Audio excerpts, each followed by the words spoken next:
Let's jump in and have a look at using WordPress to build your website. So this is one of the most well-known website builders available, and I have to put the kind of warning up front that depending on the actual version of WordPress that you're using, your dashboard might look quite different to this, and it gets updated all the time, so it is going to look quite different. Plus, I've also installed a theme on my site which has Visual Composer. So some of the parts where we're looking at the elements and blocks, you may have some limitations if you've just installed WordPress without adding in any additional themes. If you want to have discussions about this, jump into the discussion section below and we can talk a little bit more about some of the limitations using WordPress if you haven't uploaded a theme or you haven't just had one created for you. So first thing we're going to look at is the templates. So that is found under Appearance, Themes. So you can see here the standard ones is this 2015, 2014, 2016, and some that I've uploaded myself as well. If you click on Add New, that'll take you through to their free theme market.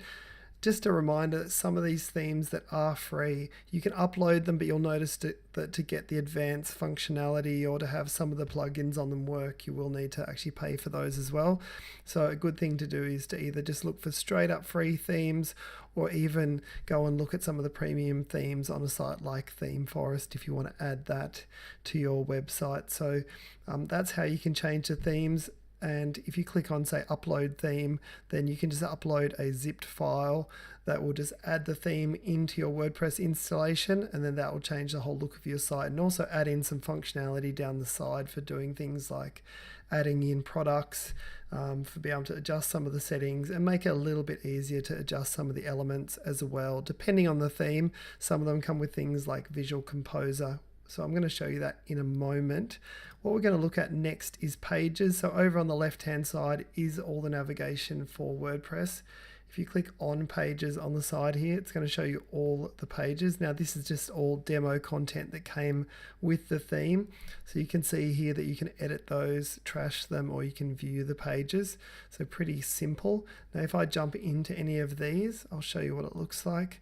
Now, a reminder again, this is using a thing called Visual Composer. So we've got a whole lot of different options for adding things in terms of elements to add on the page.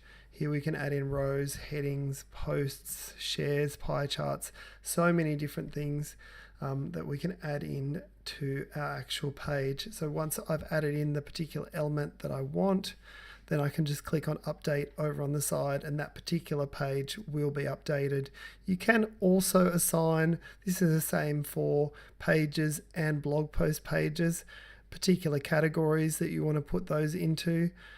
You can have specific attributes, and for blog posts they also have tags and also featured image if you want to have that showing up on some parts of your theme. So there are a whole lot of options that you can choose. Another way of changing your site around is to come into Appearance and then change the menu, but you can also change what's called the widgets. So depending on the type of theme that you're using will depend on the widgets that you can pull across. In this particular one, we have a lot around the kind of footer and sidebars, which is quite common for the themes, for you to be able to just drag in things like, say, I wanted to have a calendar over in my sidebar. I just pull it across like that, name it,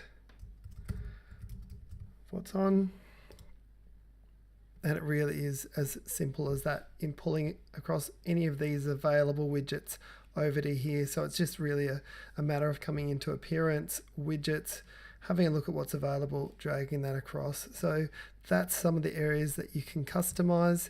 Now in terms of blog settings, clicking on posts up on the left hand side here will show you all your available blog posts, and if you wanted to add a new one, it just really is as simple as clicking Add New, and that's going to pop up the post title, what you want to add in, if you want to add in an image as well, if you want to categorize it, add tags, a featured image, and this theme just has some additional settings that I've got. Once you've added in your blog post, then you can just click publish and that'll get published onto your website. So quite simple for being able to do blogs as well. Probably the biggest hurdle that people have in installing WordPress is just going through the whole connecting up domains. the installation of the files, making sure that you've kind of set up for backups, for security, all that side of it. But if you or someone that you know can get that part set up, then this part of it is relatively simple to learn. So this is just giving you a look around what it's like for actually working in the back end of WordPress. Finally, we have the settings of the site. On the left hand side down near the bottom, we've got general settings, writing settings, reading, discussion, media, permalinks. So in here you can come through step by step, change things around like date formats, how you want your, say, permalinks to show, which is just really the last part of your website address.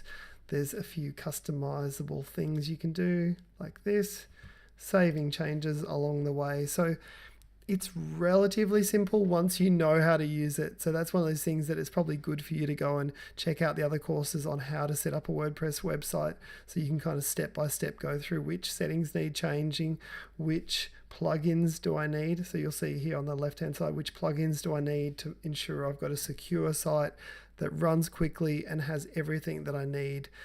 Also, I couldn't recommend highly enough making sure you've got a theme that suits your business case, because it's going to save you a whole lot of time.